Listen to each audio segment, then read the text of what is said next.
what we're calling for, and this is urgent, is an 80% subsidy of wages paid by the government to employers to guarantee keeping workers in jobs and keeping their incomes flowing.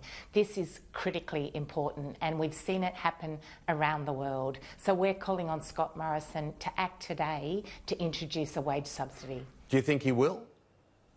Look, I hope he will. This is a sensible measure. It's really good for business and really good for workers, and you can understand people's fear and anxiety. Thousands of workers tragically have lost their jobs this week. Many thousands of others stood down without pay. This is adding to the fear and anxiety in the community. What we need is to keep people healthy and safe, save lives, but part of that is saving jobs and keeping incomes flowing so people can feed their families, pay the essential bills they have to pay, and know that's not one of the things that's making them more stressed, but also putting them in dangerous situations. You've been in talks with employers this week to secure as many jobs as possible. Are you having much positive feedback? Look, we are in discussions every day with employers all over the country, and some employers are working closely with unions to put in place reasonable measures that mean that people can stay in jobs, be able to access leave and put in place things that are good for everybody. But we need something that's across the board. It can't depend on what business you're in or what organisation you work for and whether you're able to be part of those negotiated outcomes. The government needs to make this clear, needs to make it simple and apply to every worker. So the system that works in the UK, for example, is that it's an 80% wage subsidy, and it goes up to the equivalent of about 5,200 Australian dollars per month. That's what we're calling for here.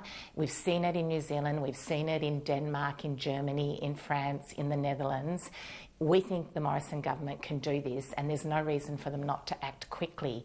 It's a very good measure, and it will save jobs in the future as well, because we've got to think about what happens past the coronavirus epidemic, past this pandemic. And what we need to know is that our economy is going to be able to reboot, and to keep people employed, keep them connected to their workplace, to their jobs, is critical to stop mass unemployment.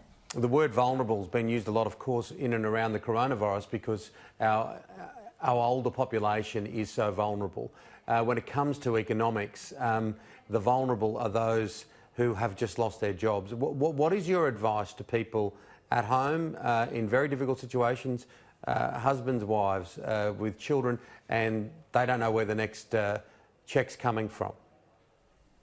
Look, this is a heartbreaking situation, and I want to say to all the workers out there and their families who've been stood down, who've lost their jobs, that we're with you. This is something that is affecting so many thousands of workers. We're fighting to make sure that people are both able to get good access to welfare if they are out of work, and we've asked the government to bring forward that coronavirus supplement. It's too long for people to have to wait another 4 weeks to get that. They need to be able to quickly access the job seeker allowance and the coronavirus supplement on top, so they've got enough money to live on and aren't worrying about feeding their family and the most essential of bills or being thrown out of their homes.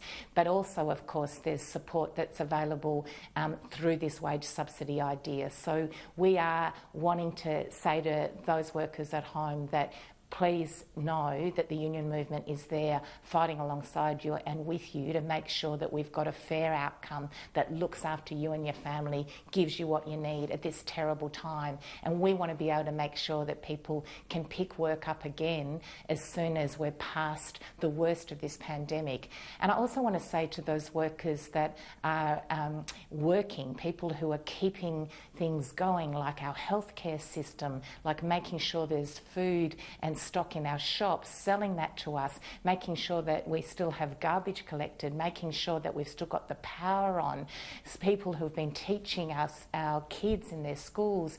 All of these workers are doing such an important job for all of us. I want to thank them for it, and I want everybody to know that what we need to do now is pull together. We need to pull together to make sure that the government responds in a way that's good for workers, good for business, and good for every Australian.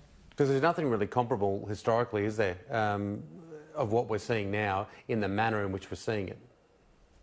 No, there's not. For workers alive today, it is nothing that we've seen before. It is something that in the Great Depression that many of us heard stories about from our families, but who would have thought that in 2020 in Australia, in one of the really economies that has been the strongest around the world for many years, that we would be facing this.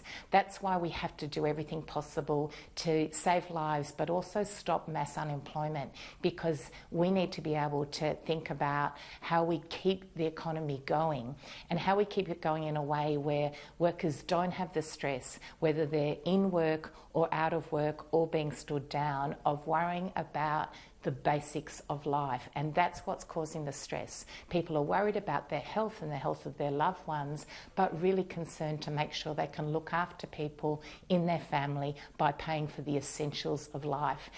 Scott Morrison hasn't got any time to waste with this. We know it's a measure that's worked around the world and will work in Australia, and we're really asking him to step up now. We need this for the good of the country.